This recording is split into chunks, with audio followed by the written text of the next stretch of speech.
Ladies and gentlemen, here to welcome you to AGU's Science Nexus is the past chair of AGU's Centennial Steering Committee, Tim Grove.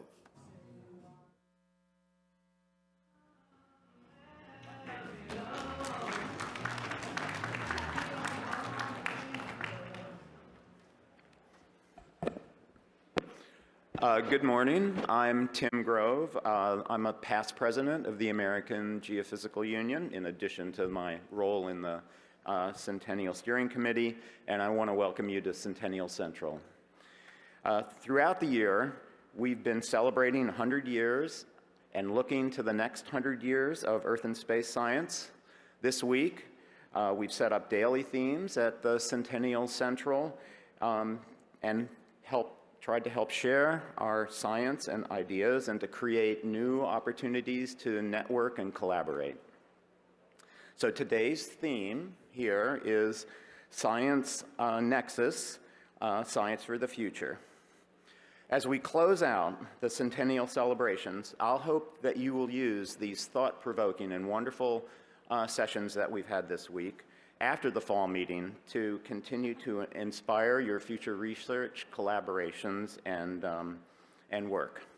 So thanks so much for participating in Centennial Central, and it's now my pleasure to introduce Maggie Walser, President of Societal Impacts and Policy Sciences, to further kick things off. Maggie? Yeah. Good morning, everyone. I'd like to welcome you to Centennial Central on behalf of the Earth and Space Science Informatics section, Education, GeoHealth, Natural Hazards, Near-Surface Geophysics, Nonlinear Geophysics, and then Societal Impacts and Policy Sciences. This was truly a team effort putting today together. I'd like to thank my colleagues from those sections. So as Tim mentioned, today's theme is Earth and Space Science for the Future. So this morning's programming will really focus on the changing nature of who is doing our science, and in the afternoon, we'll pivot to the changing nature of how we do our science. So we kick things off this morning with 3 panels. The first will be on diversity and inclusion, and then we'll have a panel on parenting in the geosciences, and then one on progress in preventing sexual harassment in academia. Then over lunch, we have a panel discussion and some networking about interdisciplinary careers. That's a good opportunity for students and early career scientists who are thinking about their next steps.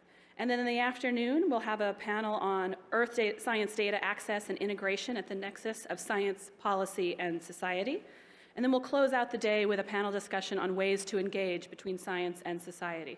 So thank you for coming, and now I'm going to turn it over to Jill Karsten, who will be moderating our first panel. Thank you, Maggie. Good morning, everyone. It's nice to see people still are able to get up this late in the meeting. Welcome to the Centennial Plenary Session on the Value of Diversity in Team Science. Am I turning the slides, or is, oh, there it is, okay. My name is Jill Karsten, and I'll be serving as the moderator of today's panel discussion. Just so you know who I am, I'm a former marine geologist, retired NSF program director, and a current member of the board of directors for AGU. Our conversation this morning is aimed at looking ahead to AGU's next 100 years and focusing on the value of diversity in our work, especially as it relates to making us better scientists and ensuring that our work is more broadly applicable to societal needs. The new AGU Diversity and Inclusion Strategic Plan, just so you know, defines diversity as the full spectrum of personal attributes, cultural affiliations, and professional or socioeconomic statuses that characterize individuals within society. Collectively, these identities inform and shape our scientific ways of thinking, and that is the definition we'll be using today, but it's going to be broader than that because we will also be considering other types of diversity, particularly with respect to expertise that may be outside the traditional earth and space science disciplines that we usually think of as AGU science. I'm delighted to introduce our panel today, which we have 4 accomplished panelists who will be representing different perspectives on these diversity issues. Each panelist will have an opportunity to provide some brief introductory comments about how their organizations are currently engaging in diversity and inclusion efforts. And then we will get into more of a panel discussion dialogue around some key questions for the future during the remainder of our time. Unfortunately, we have such a limited amount of time that we will not be able to take questions from the audience, but I do expect that the panelists will be around afterwards if you have a particular question. So our first panelist is Dr. Lisa White. She's Director of Education at the University of California Museum of Paleontology and Chair of the AGU Diversity and Inclusion Advisory Committee. She's a micropaleontologist by training. She develops and disseminates learning materials on the evolution, nature, and process of science and earth system science, while also guiding underrepresented students in earth and ocean science field experiences. Prior to coming to UC Berkeley, Lisa had a 22-year faculty career at San Francisco State University, holding positions of Professor of Geosciences, Associate Dean of Graduate Studies, and Associate Dean of the College of Science and Engineering. Our second panelist, Susan Avery. Dr. Susan Avery is President Emerita of the Woods Hole Oceanographic Institution, and she's the first woman to hold that position at WHOI.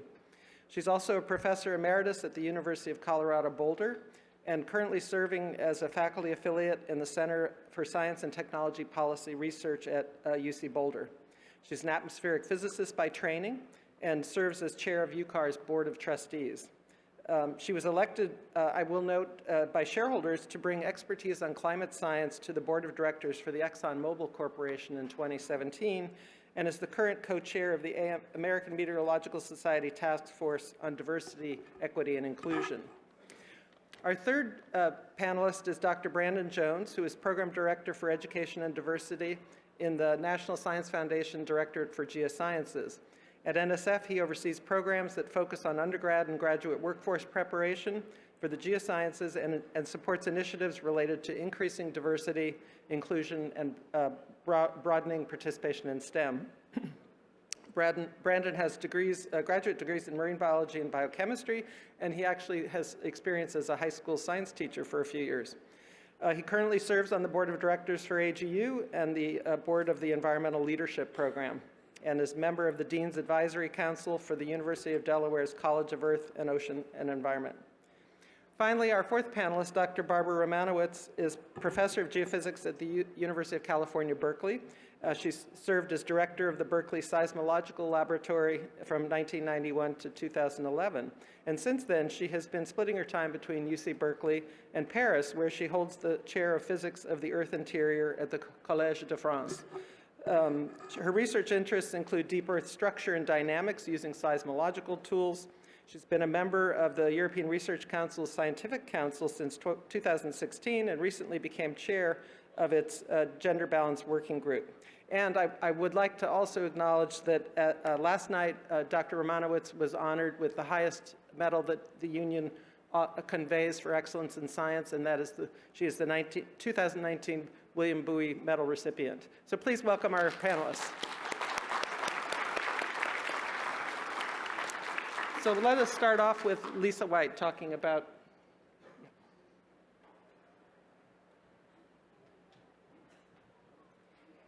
Good morning, everyone. It's such a pleasure to be here. I hope everyone has had a great AGU week. It's so wonderful having it back here in my hometown in San Francisco. And it's also been my pleasure to serve as chair of the AGU Diversity and Inclusion Advisory Committee. So we're a new standing committee that evolved out of recommendations made by Diversity and Inclusion Task Force. And so a large part of our role is ensuring that AGU prioritizes more diverse and inclusive practices within the society as a whole, and also is supporting our members. So whether we're drawing from the talent pool, whether we're strategizing and recommending ways in which our science is more inclusive, and drawing from partnerships with other agencies, we think now is certainly the time that AGU is able to integrate more of these practices. And even in the short time that our committee has been under operation, I think we're beginning to see, the importance of more inclusive practices. And just look at this centennial celebration and the field guide that we released. I'm not sure if many of you have utilized it this week, but there's been an incredible combination of sessions, whether they be panels or technical talks, posters, and this field guide on ethics, inclusion, and diversity that we put together to guide this meeting was such a reminder of both the direction that we can continue to go in and advise as a board, strategizing with diverse and inclusive practices, and then also continue to celebrate all that we're continuing to do. So it's a pleasure to be part of this panel this morning and look forward to learning from my fellow panelists. Thank you. Oh, okay. Okay. So now it's my pleasure to introduce Susan Avery, who will next come up to the podium. So, thank you. Okay. Well, thank you. It's really an honor to be here and to engage with this wonderful dialogue. I'm Susan Avery, and I am one of the co-chairs of the American Meteorological Society's Task Force on Diversity, Equity, and Inclusion. My co-chair was Melissa Burt. She's at the Colorado State University, and she brings a much more youthful perspective to the problem. So I've really enjoyed working with Melissa and the entire task force. We've been working on this issue for now about two and a half years. And it is basically the issue arose in the Council of the American Meteorological Society to say, look, most of our the diversity, equity, and inclusion discussions were being done within a certain part of the AMS. And the AMS is a professional society. It's a little bit different than the AGU in the sense that it has this third arm besides education and science, but the professional community itself, the private sector, so to speak.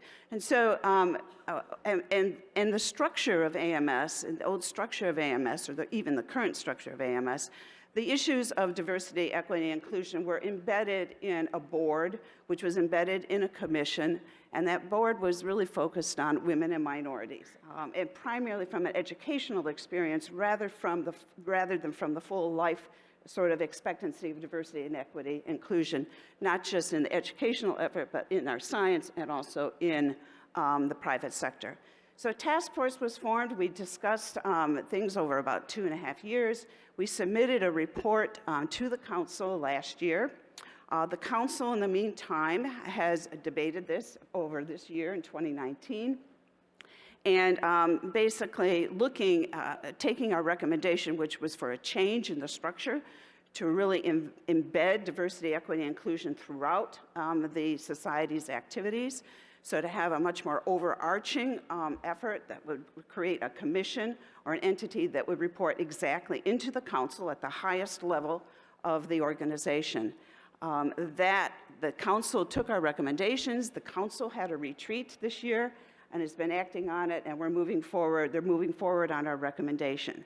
So our meeting is in January. It'll be interesting to see what progress has been made, and I look forward to reporting back to you at some point. Thank you very much. And I'm introducing, who's next? Brandon Jones from the National Science Foundation.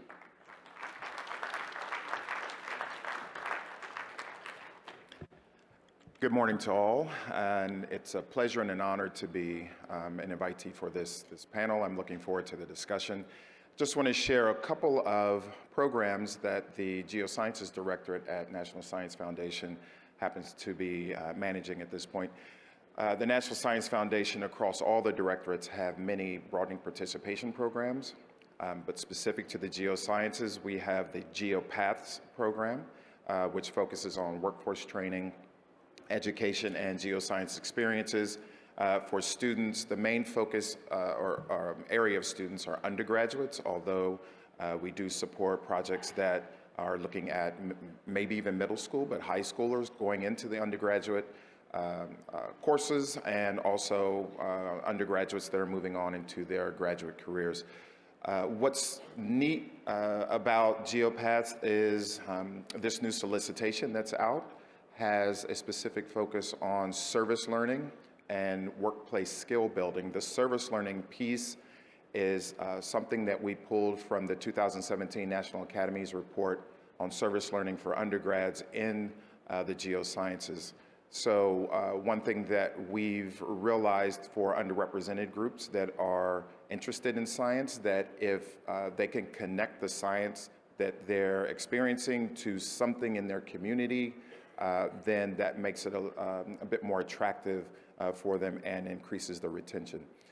The second program is the GOLD program. The acronym GOLD stands for Geoscience Opportunities for Leadership and Diversity. And this particular program is focused on the faculty, leadership development at the faculty level, looking at approaches to identify the characteristics of leaders in the diversity and equity and inclusion space, and how to scale those qualities across academia. The neat thing about GOLD is that we have integrated the social sciences in with the geosciences, because we understand that this issue of diversity is not a science issue, it's a people issue, and we want to have those experts in the room.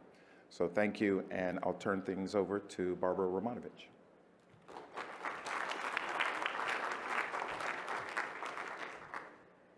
So I have a few slides. So good morning. I'm here as a representative of the European Research Council.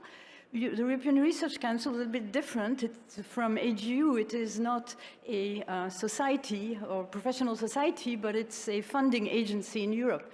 However, we've been quite successful in improving the gender balance in the success rate of funding at the ERC. So I guess I'll say a few words about the program. So where do I... Okay, next slide, please. Nope. Maybe, oh, here. So just a brief introduction. The ERC supports excellence in frontier research in all fields of science, and it's a bottom-up, individual-based system which has basically, as a rule, no positive discrimination, no affirmative actions, and no quotas. So the ERC awardees are selected only based on excellence. And what does it mean for the ERC, diversity and inclusion? It means we have two kind of things to work on. First is strengthening the participation of researchers in Europe's less research-performing regions, which are the what we call the EU 13 countries that were previously part of the Eastern Bloc. And the second one is giving equal opportunities to men and women in all of the ERC competitions for funding. We work with several approaches. Some are external, as part of the ERC Scientific Council, which is the governing body, which is made up of 22 scientists, senior scientists representing different disciplines, different countries. We have a working group on gender balance, which has been very active in trying to improve basically the equality in gender at all levels in the funding process, and then also a widening working group for improving the number of proposals that are actually even just submitted for funding from these countries. I won't read the details of what we do, but just wanted to point out that the different actions, which I could talk about a bit more later, have really have had some impact. The success rate across gender, we have different types of calls depending on age as counted from your PhD. And these are the two funding periods, according to the European Commission scheme, where you can compare, the percentage of female and male awardees during these two periods, which increased quite significantly. And other, marks of the success of the measures we implemented was in the first period, FP7, since the foundation of the ERC in 2007, we had these statistics on both the membership of the panels, the scientific councils, the submission of proposals and the grantees, as well as the scientific officers of the organization that basically does all the work for the ERC, which is the ERC executive agency. And in the last period, all these statistics have really substantially increased. So, however, we have had less success in terms of improving basically the success rate, but also just the submission rate from the underrepresented countries.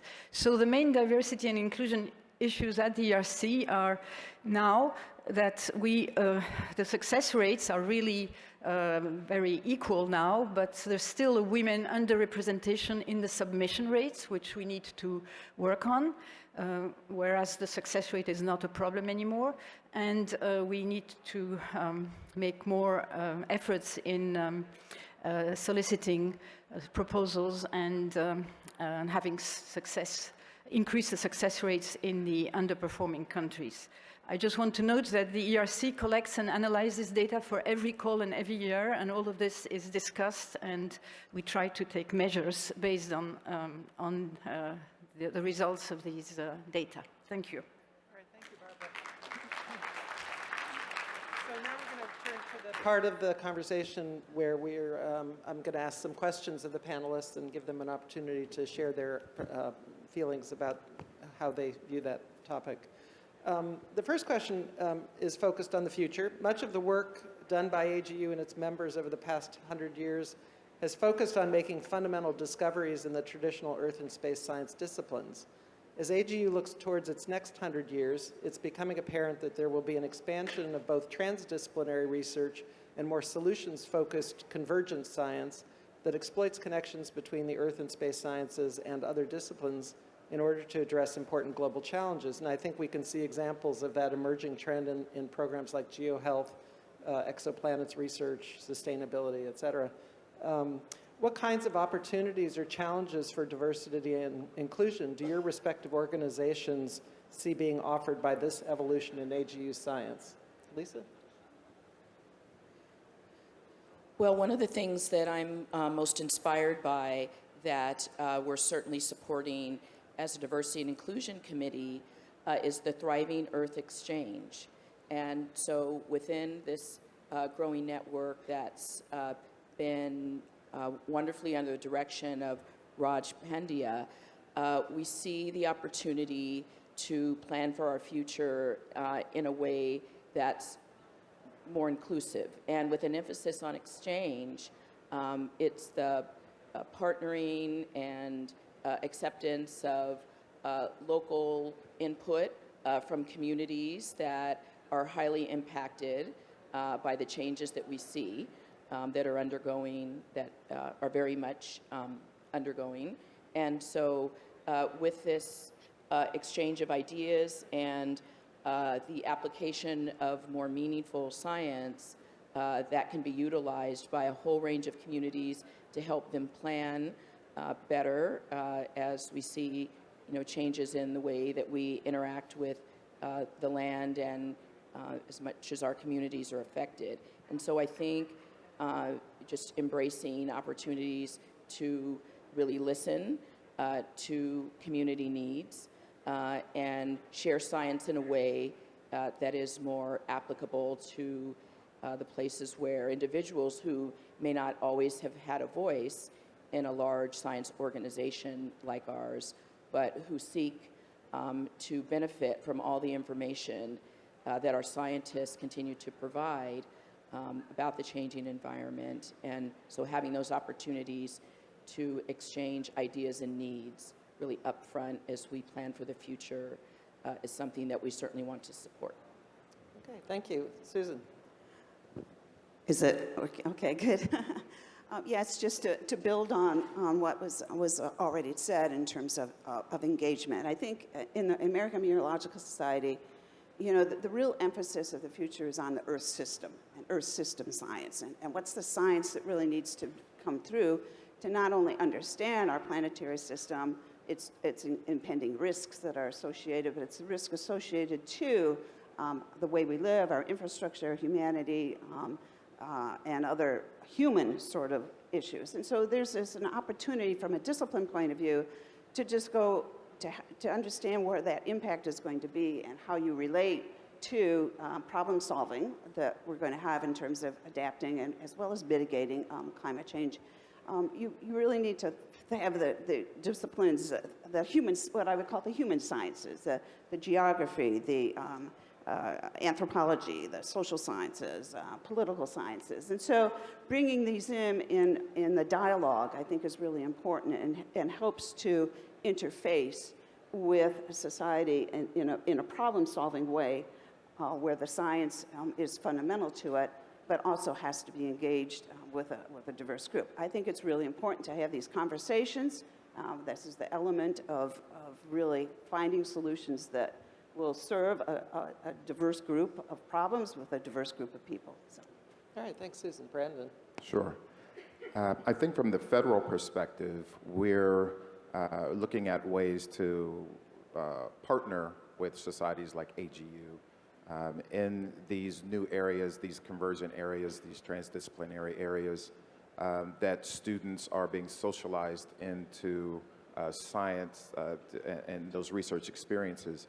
The federal system is a bit slow in catching up on how to fund, how to support, because much of the programming is based on budget and much of that is siloed.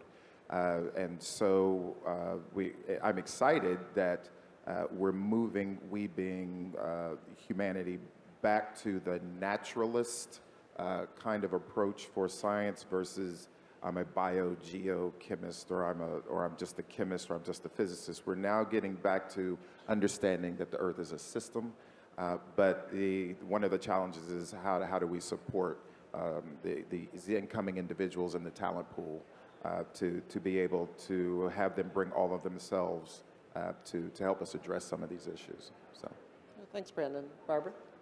So if you want to do if you want to work across disciplines, it takes time to understand each other. And so it is really important to try and provide some, the means for people from different fields and different backgrounds to not only meet briefly, but also be able to interact maybe in the in longer bouts of time, so that you can really start to understand each other. And I only have the experience of one program that I've been leading, which is called CIDER, and it's an interdisciplinary program only in the solid Earth, but with various disciplines. However, what really makes a difference is for people to be together for at least 2 to 4 weeks at a time to be basically exchange and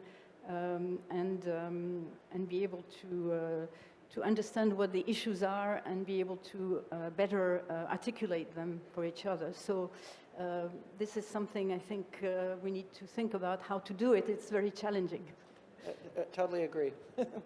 Okay, so let's move on to another question.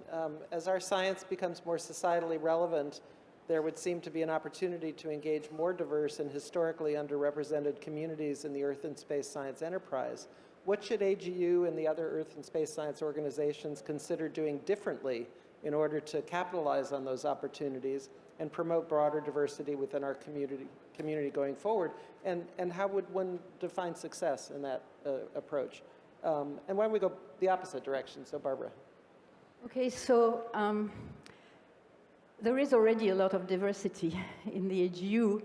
Maybe it needs a little help to be better emphasized, in particular in terms of giving more opportunities to diverse participants to present, oral, have oral presentations at AGU. Same thing for honors. There is maybe a need to sensitize the community to the diversity that exists, and there are simple ways. allowing all those, or picking, for example, women or other diverse members to that have submitted abstracts to some session to give them more opportunities to present orally.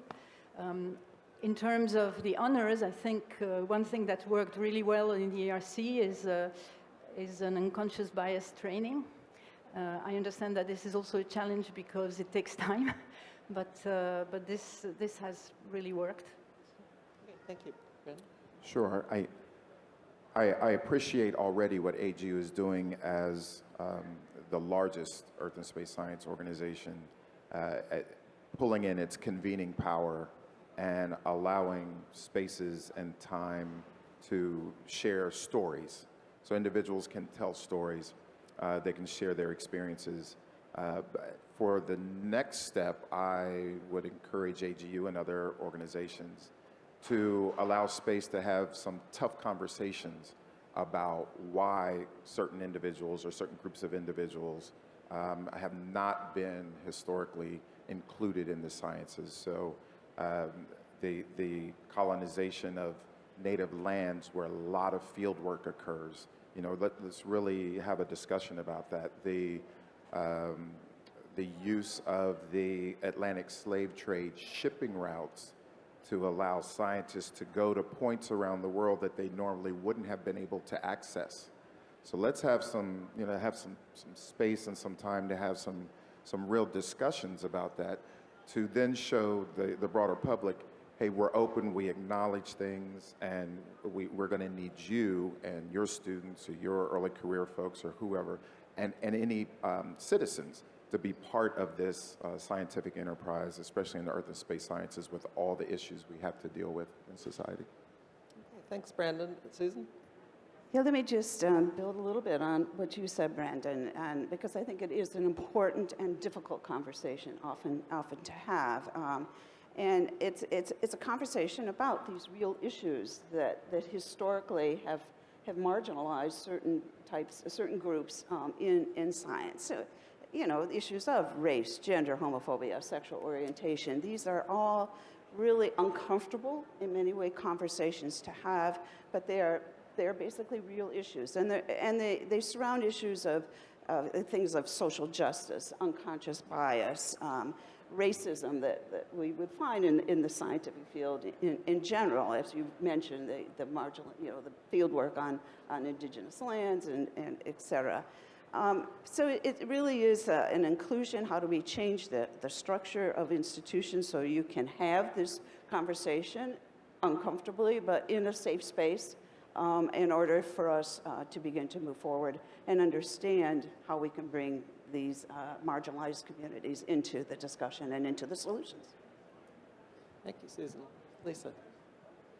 We think about this topic a lot, and related issues in our committee, our Diversity and Inclusion Committee at AGU, with the emphasis on differently. You know, what are we not doing now that may be holding us back, that is not giving us a level of elevation of diversity and inclusion that's more visible to the society? And there are plenty of really wonderful collaborations that we celebrate at AGU. Again, just think about some of the different technical sessions and events this week where leading scientists of color, scientists who champion diversity issues, are presenting projects in ways that we couldn't have imagined even a few years ago. But at the same time, to outsiders and individuals that may not be as familiar with our science and why it's so important, we still appear very clubby, you know, as a group of individuals that performs and practices science that mostly is for the benefit of individuals that are like us. So how do we get beyond that club and welcome more individuals that we can all learn from in ways that broaden the way that we do science? And I just want to share an example of utilizing social scientists and also social communities and networks to show just the impact our science can have. So this year, San Francisco and the Bay Area recognized the 50th anniversary of the Native American occupation of Alcatraz Island.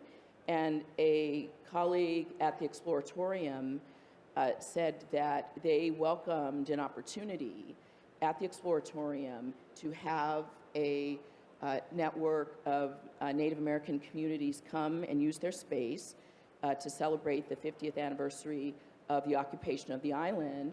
And they stayed out of the details of the organization for the day and let them have the space. And she was saying just how much their community of scientists at the Exploratorium learned from that event. So watching, listening, being willing to use, have their space be utilized for such a wonderful celebration. And then it led to more conversations about how we utilize land, some of the ongoing hazards in the Bay, and it just got me thinking more about the kinds of invitations that we as a society at AGU should extend to individuals for keynotes, for leading discussions, and very visible addresses during our meeting. We need to be thinking outside of the club, I think, to move forward. Okay, thank you. Our next question is focused on, how are we going to succeed in achieving the vision of where AGU science is heading in the next 100 years, in which the disciplinary and geographic boundaries continue to evolve. AGU is likely to need to adapt its culture so as to better engage and connect with a larger variety of institution types, including non-science organizations, private sector. AGU is traditionally an academic, government-focused membership, but as we get into more convergent science and solutions-focused science, we may need to interface with other sectors, policy more, private sector more, social scientists. And so are there engagement models or other opportunities that you're aware of that would help us to drive these deeper partnerships and the kind of new level of engagement that we need to go down that path? Yes, I think there are some really terrific engagement models that we're starting to see, and many of them are supported by funding opportunities that Brandon has mentioned within some of the GeoPass awards that seek to connect different kinds of partners with a goal on being more inclusive and diverse in the individuals that are part of the scientific endeavor, and then, of course, the application of our science. And with those kinds of creative funding opportunities, we're seeing partnerships across institutions that are amazing. So HBCUs partnering with Research Ones, minority serving institutions that are in the lead on projects that partner with local districts, and everyone is certainly more aware of the impact of the science that we do. And this generation of young scientists that are training are very policy focused. They're about utilizing our science and making sure that it matters to others. So I think we need more opportunities to listen to the communities that we hope to engage, and then look for ways to partner and collaborate in ways and approaches that are mutually beneficial. Susan? Yeah, very good. Really, you've touched a lot here, which is certainly what I was going to echo as well. I would say not only in the policy framework are you looking for these interactions, but in the solution space.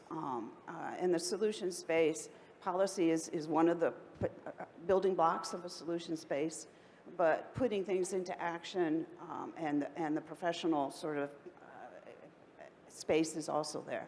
And so, at least within the AMS framework, it is looking at how do you better connect with extreme weather forecasting, the quality of the extreme weather forecasting. How do you engage with a number of new professional developments where companies are being formed, startup companies are being formed to actually provide targeted forecasts of extreme weather, using modern techniques like gaming techniques in order to really interact with this broader community that has to make decisions, whether it's decisions a city manager makes to make, or an electric company has to make, or whatever. So I think there's an opportunity. It's a question of where AGU wants to go anyways, because involving the private sector is a major effort that requires a lot of work to make it really happen. And you have to have a culture that would embrace that, and that's a culture, in addition to the culture of embracing these marginalized communities that are most impacted by what's happening on our planet. You know, I'm thinking that one of the best models that I've seen for these kind of efforts is AGU's Thriving Earth Exchange, and it's an awesome model of coupling the necessary earth science expertise with communities who have particular needs, or not necessarily needs, but are facing issues that are related to the earth sciences, you know, of course climate change being one of the highlights. But there are also other models, for instance, EPIC-N, all caps, EPIC-N, and it has this same kind of feel as Thriving Earth Exchange, except it focuses on academics and local communities. And so, say, an institution that is there in a city or a town, and helps those academics in that institution create courses for their students that are applicable to city or town needs, so drinking water issues or some kind of engineering issue, et cetera. So that's another type of model that's starting to gain traction and be really successful. And so at the federal level, as a third point, NSF is now managing a really large program across the foundation called Includes, all caps. Many of you've heard of that. If not, quick Google, you can see what's going on there. But Includes is focusing on social innovation to generate collective impact and in the area of broadening participation. And we are now in the phase where we're supporting these alliances. And AGU is part of one of those alliances already. So it's pulling in partners, professional societies, and other kinds of organizations. So there are models out there now. I think the question would be, okay, how do we isolate the special sauce out of how these models are succeeding and scale those? So. Barbara? Okay, so a lot has already been said, and I'm not sure I have that much to add. I just thought that there is already, I'm sure, among thinking specifically about the AGU meetings, there is already a lot of potential within the community, the students, the scientists here that needs maybe a little bit more of a showcasing of work that is done at the interface of the basic science and the applications, which basically could be maybe better just emphasized in the meetings, which would help. Okay, thank you for that. I'm going to actually change the final question from what I prepped you on. She called it because audible. I feel we have not quite fully addressed the topic of this, which is the value of diversity in team science. And so I apologize for putting you all on the spot, but it kind of ties into the question of what would success in diversity and inclusion look like 50 years from now, which was our original question. Because it's clear that we're going towards more team and collaborative types of approaches to our work as we tackle some of these large, complex problems. So you're free to answer the original question, which is, how do you think success is going to look like for diversity and inclusion in the future? But I hope you'll weave in a comment about the value of diversity in this kind of work. Barbara. Well, it's been shown that having a balanced, group in any endeavor, in any committee or any group that is trying to achieve something, it is really enriching and important. I can't think of any example right now in the geosciences, but there are many examples in many different areas where, for example, recently there was this issue of this app that was designed to sort of measure your health, that you could measure your health by yourself. And the people that designed the app, they were all men, and they completely forgot about women's cycles. And so the app was completely useless to women. And it would have been sufficient to have one woman on the committee to, of course, would have thought and designed it completely differently. So anyway. That's funny. Brandon. Now, how do I follow that? Okay. I think I'll just rest on natural law, that organisms have three options. They evolve, they migrate, or they become extinct. And the evolution process is driven by variation in the genetic structure, and that is diversity.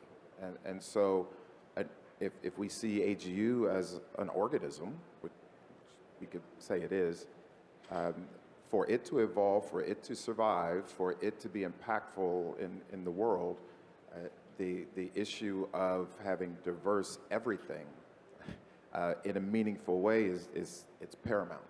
It's just paramount. So I'll stay in high school biology class on that one. All right. Thank you. And Susan. Well, I think to answer that question, I'll just go back and look at my career. And I would say the most exciting and successful part of my career was when I had a research group composed of students and postdocs that were from around the world. They were balanced. I had pretty much equal balance between male and female. I had an ethnic diverse student in the group. And you know what? They were wonderful. I mean, the interactions that they had, the sharing of ideas, they really worked as a group together. And I said we had the greatest international foods at my house. Let me tell you, it was really wonderful. And I think that excitement that they had and they shared with each other, it was because of the diversity in the group and their willingness to be inclusive, as well as making the science inclusive as well. Oh, thank you. And Lisa. Well, a lot of my responses to these wonderful questions have been with my hat on, which is off now, but the hat of the chair of the Diversity and Inclusion Advisory Committee of AGU. So thinking within the system of really terrific people that I work with on the committee in an effort to move the society forward in a way that's more diverse and inclusive. But I've been thinking a lot about the individual efforts that we are currently making or should be making as scientists. So just to be more clear, sometimes I feel like we're working too hard to force people to form different teams or be collaborative in a way that maybe they haven't thought about, or maybe something popped up at their institution or within their lab that forced them to have to think differently about the definition of a team. And so maybe if we stop trying to work so hard at making it look a certain way, a more diverse or collaborative group, and then just ask yourself, when was the last time you made a new connection with someone else who might be outside of your lab or your university? Or when did you just engage in a friendly conversation with someone who was not your same ethnicity or gender or orientation? And are you encouraging your relatives, your kids, the students you mentor, to just in your everyday lives, to think about how you approach people and how you think about what it means to form a friendship or initiate an opportunity to work with a new colleague. So let's just think more as our individual selves as we go in and out of the different worlds that we move in, as we do our work and go about our life, to just try, to include more people within, your daily operations that may have an opinion or a way of thinking about things that's different from you. And then maybe we don't have to work so hard as a community sometimes to just make these natural relationships that can lead, to amazing products when we have an opportunity to just benefit from people who think differently than we do. Thank you, everyone. We're going to be wrapping up now, but before I close out, let's please thank our panelists.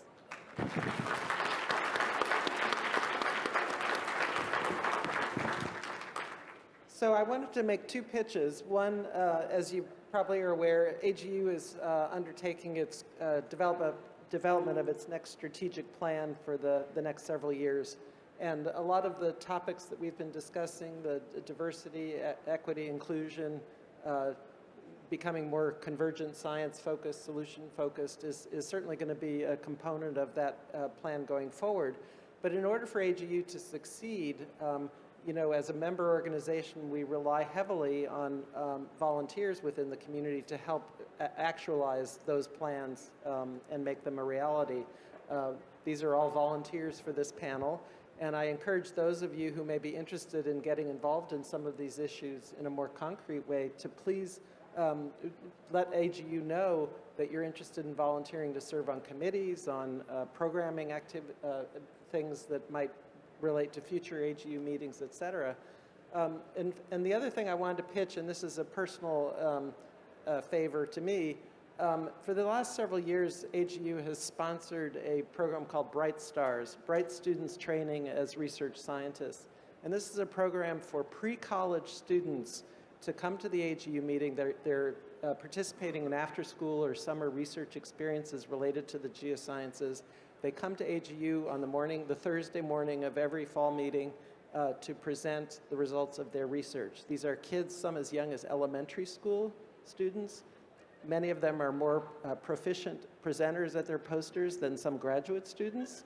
But they're a delightful group, very diverse. We have over 80, I think it's 85 abstracts. Some of these kids come from as far away as Hong Kong.